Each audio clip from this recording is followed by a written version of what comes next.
ఓం మహాగణాధిపతయే నమః. ఓం గురుభ్యో నమః. ఓం శ్రీమాత్రే నమః. అరుణాం కరుణాతరంగితాక్షీం ధృతపాశాంకుశపుష్పబాణచాపాం అనిమాదిభిరావృతాం మయూకైః అహమిత్యేవ విభావయే భవానీ. శ్రీమాత్రే నమః. ప్రేక్షకులకి ఆ లలితాంబిక అమ్మవారి యొక్క అనుగ్రహం పరిపూర్ణంగా కలగాలని స్ఫూర్తిగా కోరుకుంటూ మనం ఈరోజు ప్రాపర్టీ విషయం, అంటే ఒక జాతకుడు తను స్వయంగా సంపాదించుకునే ప్రాపర్టీ యోగం ఎలా ఉంది, అసలు ఏ గ్రహాలు బలపడాలి స్వయంగా సంపాదించుకోవాలంటే. ఇక రెండవది ఏంటంటే తండ్రి ద్వారా వస్తుంది ఒక్కోసారి, అంటే తండ్రి యొక్క ఆస్తి జీవుడికి వస్తే మంచిదా, అసలు తీసుకుంటే మంచిదా కాదా, అసలు వస్తుందా లేదా అనేటువంటిది. కొన్నిసార్లు తాతగారిది, మరి కొన్నిసార్లు తల్లి యొక్క తండ్రిది, లేదా తండ్రి యొక్క తండ్రిది తాత విషయంలో చూసుకుంటే. అదేవిధంగా ఒక్కోసారి అన్నయ్య నుంచి కానీ అలా కూడా వస్తూ ఉంటాయి. కొంతమందికి ఇద్దరు కలిసి ఏదైనా వ్యాపారం చేశారు, అప్పుడు అతను వ్యాపార లాభాలు వచ్చాయని, ఇంకోటి ఏదైనా కారణాలు కొంతమంది ఇష్టంతో ఇస్తూ ఉంటారు. అలాగా సిబ్లింగ్ యొక్క ప్రాపర్టీ వచ్చే యోగం ఉందా లేదా అనేటువంటిది కూడా ఉంటుంది మన జన్మజాతకంలో. అదేవిధంగా పిల్లనిచ్చినటువంటి మామయ్యది, లేదా ఒక్కొక్కసారి అమ్మాయికే మామయ్య ఆస్తి వచ్చే ఛాన్సెస్ ఉంటాయి. ఆ రకంగా ఎలా ఉంది. అదేవిధంగా గవర్నమెంట్ లీజ్ ద్వారా వస్తాయి కొన్నిసార్లు. 99 yearsకి లీజ్ వచ్చిందండి ప్రాపర్టీ అంటుంటారు. అవన్నీ కూడా అసలు ఎలా చూడాలి జన్మజాతకంలో. ఇవి ఎందుకు చూడాలి అంటే, ఒక్కొక్కసారి ఆ ప్రాపర్టీస్ తీసుకోవడం వల్ల ఇబ్బంది ఉంటుంది, కొన్నిసార్లు ఆ ప్రాపర్టీస్ వల్ల వాళ్ళకి ఎదుగుదల ఉంటుంది. దానికి ధనభావం పడితే అద్భుతమైనటువంటి ఎదుగుదల ఉంటుంది, దానికి షష్టాష్టకాలు ఈ రకమైనటువంటి కాంబినేషన్స్ పడితే ఇబ్బందులు ఉంటాయి.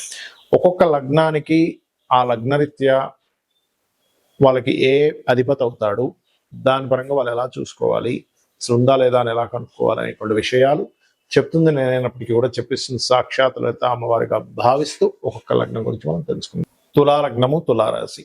తులవారికి బ్యాలెన్సింగ్, ఏదైనా సరే బ్యాలెన్స్డ్గా ఉండడం అనేది చాలా గొప్ప లక్షణం వీళ్ళకి.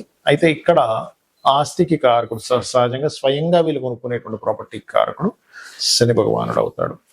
ఈ శని భగవానుడు గనక బాగున్నాడు అంటే ఎగ్జాల్టెడ్ పొజిషన్లో శుభగ్రహాలతో ఉన్నాడు, ఖచ్చితంగా వీళ్ళు మంచి ఉద్యోగము, మంచి అంటే శని సహజంగా ఉద్యోగానికి ఉద్యోగము, ప్రాపర్టీ, మంచి ఎడ్యుకేషన్ కూడా ఇస్తాడు ఇక్కడ. కానీ ఇదే శని భగవానుడు కనుక పాడైతే వీళ్ళకి ఈ యొక్క విషయాల్లో సొంతంగా ప్రాపర్టీ కొనుక్కోవాలంటే కొనుక్కోలేకపోతుంటారు. అలాంటప్పుడు మీ పేరు మీద కొనుక్కోవాలనేది సంకల్పం పక్కన పెట్టేసి మీ జీవిత భాగస్వామి పేరు మీద, మీ పిల్లల పేరు మీద కొనండి, అప్పుడు నిలబడుతుంది, కొనగలుగుతారు. అలాగే మరి తండ్రి యొక్క ఆస్తిని ఇచ్చేది ఎవరు? తులా లగ్నానికి బుధగ్రహం అండి. చాలా ఎక్కువ ప్రభావం చూపిస్తుంది బుధగ్రహం ఈ లగ్నానికి. సో బుధుడు బాగున్నాడు, తండ్రి ఆస్తి వస్తుంది, వచ్చినా నిలబడుతుంది, ఉన్నా బాగుంటుంది, అదర్వైజ్ అది బాగోదు. బుధగ్రహాన్ని ప్రధానంగా తీసుకోవాలి తులా లగ్నం వారు. మరి తాతగారు ఆస్తి కారకుడు లగ్నాధిపతి అవుతుంది, అంటే లగ్న అష్టమాధిపతి అయిన శుక్ర ప్రభావం. శుక్రుడు కేతువుతో ఉన్నాడండి, శుక్రుడు పాడయ్యాడు. తాతగారు ఆస్తి వీళ్ళకి సాధారణంగా రాదు, ఒకవేళ వచ్చినా వివాదాలు ఉంటాయి, అందులో ఉన్నా బాగోదు. కాబట్టి శుక్రగ్రహం పాడైందండి కానీ ఏదో లక్కీగా వచ్చింది అని అనుకున్నప్పుడు దాన్ని అమ్మేసి ఇంకోటి తీసుకోండి తులా లగ్నం వారు, అంటే లగ్నాష్టమాధిపతి. అలాగే నానమ్మ అనుకోండి, నాన్న వాళ్ళ అమ్మ, అంటే నాన్న అనేటువంటిది 9వ స్థానంలో ఉంటుంది, అక్కడి నుంచి 4వ స్థానము మరియు 3వ స్థానం, అంటే 3వ భావం, అంటే గురువు ఎలా ఉన్నాడో చూసుకోవాలి. లేదా జీవిత భాగస్వామి ద్వారా వచ్చేటువంటి ప్రాపర్టీస్ ఎంతసేపు కూడా, అంటే జీవిత భాగస్వామి ఇస్తా అన్నాడు, అంటే జీవిత భాగస్వామి సంపాదించారు, ఏదో సంథింగ్ ప్రాబ్లమ్స్ వల్ల ఏదో జరిగింది అక్కడ ఇబ్బంది అనేది. తర్వాత జీవిత భాగస్వామి ద్వారా ధనం వచ్చేటువంటిది, అంటే ప్రాపర్టీ వచ్చేటువంటిది చూసుకుంటే దశమ స్థానాన్ని చూసుకోవాలి. లేదా జీవిత భాగస్వామి యొక్క తండ్రి సంబంధించింది కానీ చూసుకుంటే 6వ స్థానం చూసుకోవాలి. అంటే ఇక్కడ మేనమామ వేరు, మామయ్య వేరు, గుర్తుపెట్టుకోండి. మేనమామ ఆస్తి అనేటువంటిది ఎక్కడ ఉంటుంది అని చెప్పి చూసుకుంటే కనుక 9వ స్థానంలో ఉంటుంది.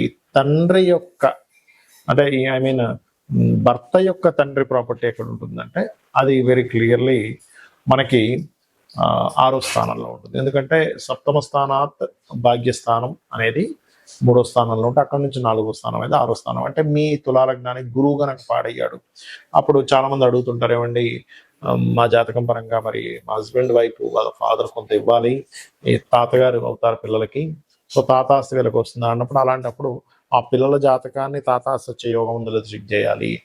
మీ జాతకంలో కూడా అక్కడి నుంచి వచ్చేటువంటి ప్రాపర్టీ, ఎందుకంటే మీరు కూడా కొంత అనుభవిస్తారు కాబట్టి అందులో చెక్ చేసుకోవాలి. కాకపోతే మీరు ఎటువంటి ప్రాపర్టీ ఇబ్బందుల్లో ఉన్నా, అది రావట్లేదన్నా, ఇబ్బంది పడుతున్నా మీరు చెక్ చేసుకోవాల్సింది ఏంటంటే ముఖ్యంగా ఏ గ్రహాల ద్వారా అవుతుంది, దానికి సంబంధించిన దానం ఇచ్చుకున్నట్లయితే సరిపోతుంది. ఈ ప్రాపర్టీ విషయంలో సొంతంగా కొనుక్కోవడం ఒక ఎత్తు, మీ బంధువర్గం నుంచి రావడం అంటే తాత, తండ్రి, మామయ్య, అన్నదమ్ములు, గవర్నమెంట్ నుంచి రావడం ఒక ఎత్తు. అయితే ఎప్పుడు కొనుక్కోవాలి? ఇది చాలా ముఖ్యమైనటువంటి విషయం ఎప్పుడైనా ఏదైనా ప్రాపర్టీ కొనుక్కోవాలన్నప్పుడు. ఎప్పుడు కొనుక్కోవాలి అంటే మీ జన్మ జాతకంలో సొంతంగా కొనుక్కునేటప్పుడు 4వ స్థానం గుర్తుపెట్టుకోండి. 4వ స్థానము లేదా కుజుడు భూములు కొనుక్కోవాలన్నప్పుడు కుజుడు దగ్గర కానీ బుధుడు దగ్గర కానీ గుడ్ ట్రాన్సిట్ ఉండాలి. చాలా మంది ఏమంటే మేము కొనుక్కున్నామండి కానీ చాలా ఇబ్బందులు పడ్డామంటారు. ఎందుకు కారణం ఏంటంటే 4వ స్థానానికి ఎక్కడ సరైన కనెక్టివిటీ లేదు. ఇది కేవలం మీరు కొనుక్కోవడానికి. మరి మీ తండ్రి నుంచి వస్తుంది. 12వ స్థానానికి సరైన గోచారం లేదా మహాదశలు బాగుండాలి. లేదా తాతగారు ఆస్తి తీసుకుంటున్నారు. అప్పుడేమిటి అష్టమ స్థానం బాగుండాలి. ఆ టైంలో మీరు కొనుక్కునేటప్పుడు గోచారం బాగుండాలి. చాలా మంది తాతగారు ఆస్తి తీసుకున్నామండి అమ్మేశామండి అంటారు. తండ్రి గారు ఆస్తి ఇచ్చారు కానీ అమ్మేశామంటారు. కారణం ఏమిటి అంటే ఆ యొక్క ప్రాపర్టీని ఇచ్చేటువంటి గ్రహాల యొక్క స్థితి గతులు సరిగ్గా లేవు అనేటువంటిది మనం అర్థం చేసుకోవాలి. ఇక అప్పుడు గోచారం బాగుంది, ఖచ్చితంగా తీసుకోవచ్చు. అయితే ఇందులో మీకు గనక తాతగారు ఆస్తి కానీ తండ్రి గారు ఆస్తికి కానీ వచ్చిన తర్వాత ఇబ్బందులు ఉన్నాయన్నప్పుడు ఖచ్చితంగా మీరు ప్రాపర్టీని యాజ్ ఇట్ ఈస్గా అమ్మేసి ఇంకో ప్రాపర్టీ కొనుక్కోండి. యాజ్ ఇట్ ఈస్గా వాళ్ళు సంపాదించినటువంటి ఆ ప్రాపర్టీ ప్లేస్లో యాజ్ ఇట్ ఈస్గా మీరు ఉండకూడదు. లేదా రెంట్కి ఇచ్చేసి ఇప్పట్లో అమ్మలేమన్నప్పుడు దాన్ని రెంట్కి ఇచ్చేసి ఇంకో దగ్గర ఉండడం మంచిది. ఇక అదేవిధంగా బాగోపోతే అమ్మేయాలని చెప్పాను.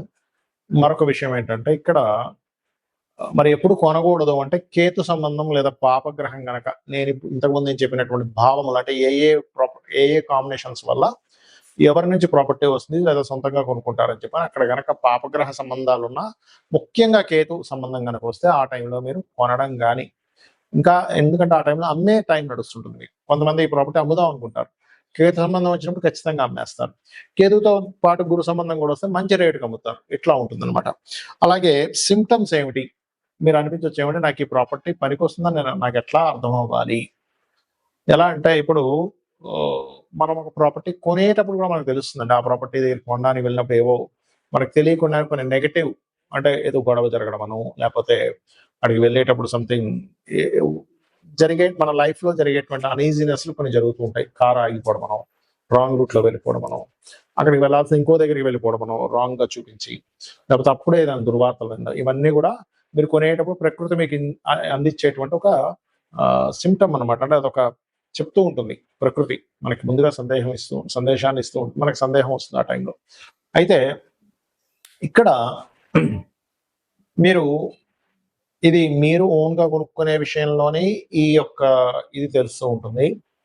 లేదా ఆ ఫలానా తాతగారో, మామయ్యో, అమ్మమ్మో, నానమ్మో, సిబ్లింగ్ సంబంధించిన ఇంట్లోకి వెళ్ళినప్పటి నుంచి మీకు బాగోలేదు అంటే మీరు అర్థం చేసుకోవాల్సింది ఇక్కడ 2 విషయాలు చూసుకోవాలి. ఒకటి, మీకు మహాదశ అంతర్దశలు ఏమైనా ఇబ్బందినిచ్చేటువంటిది ఉందా అది ముందుగా చెక్ చేసుకోవాలి మీరు. ఇక రెండవ విషయం ఏంటంటే ఆ ఇంట్లో వాస్తు దోషం ఉండడం వల్ల వచ్చిందా. ఒక్కొక్కసారి మీకు అది కలిసి వచ్చే మీకు తండ్రి వల్ల తాత వల్ల యోగం ఉన్నప్పటికీ వాస్తు దోషం వల్ల మీకు మహాదశ అంతర్దశల్లో బాగోపోవడం వల్ల వస్తుంది. అంతేగాని ప్రతిసారి తండ్రి ప్రాపర్టీ తాత ప్రాపర్టీ కలిసి రాకపోవడం ఉండదు. అవి చెక్ చేసుకుని అవి కూడా బాగున్నా సరే బాగోలేదంటే మీకు ఎక్కడో ఇబ్బంది ఉందని అర్థం. కొంతమందికి జాతకాలు ఉండవు. జాతకాలు లేనప్పుడు వీలైనంత మటుకు అక్కడికి వెళ్ళినప్పటి నుంచి ఇబ్బంది వస్తుంది అన్నప్పుడు దాన్ని రెంట్కి ఇచ్చి ఇంకో దగ్గరికి వెళ్ళడం మంచిది, లేదా అమ్మేసి ఇంకోటి కొనుక్కోవడం మంచిది. ఇక ప్రాపర్టీ పరంగా ఇలా ఉందండి, మేము ఏం చేయాలి?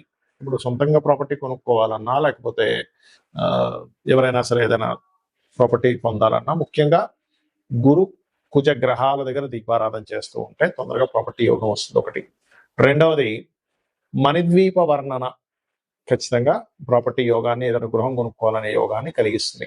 సరే ఇవి ఓకే, ఒక ప్రాపర్టీ కొన్నాము అది కబ్జాలోకి వెళ్ళిపోయింది, లేకపోతే లిటిగేషన్స్ ఏర్పడ్డాయి, గొడవలు నడుస్తున్నాయి, ధర్మబద్ధంగా మీరున్నారు, అయినా సరే ఆ యొక్క ఆస్తికి సంబంధించి మీకు ఎంతో పోరాడుతున్నారు రావట్లేదు. అలాంటప్పుడు వారాహి అమ్మవారి యొక్క స్తోత్రము, వరాహస్వామిని పూజించడము ఇవి చేయాలి. మీకు ఈ రకంగా కనుక మీరు చేసినట్లయితే మీకు ఖచ్చితంగా రావాల్సిన ప్రాపర్టీ రావడము, అదేవిధంగా ప్రాపర్టీలో ఏదైనా ఇబ్బందులు ఉన్నా సరే తొలగిపోవడం అనేటువంటిది జరుగుతుంది. కాకపోతే ఇది ఎన్ని రోజులు చేయాలి అంటే మీకు ప్రాపర్టీ క్లియర్ అయ్యే వరకు ఈ అష్టోత్తరాలు చదువుకోవడం చేయండి. కొనుక్కోవాలన్నా కూడా ఏదైనా ప్రాపర్టీ కొనుక్కోవాలన్నా కూడా ఇందాక నేను చెప్పినట్టుగా గురు కుజ గ్రహాల దగ్గర దీపారాధన రెగ్యులర్ గా చేయండి. మంగళవారము, గురువారం ఇలా చేసినట్లయితే ఖచ్చితంగా మీకు రావాల్సిన ప్రాపర్టీ వస్తుంది. శ్రీమాత్రే నమః.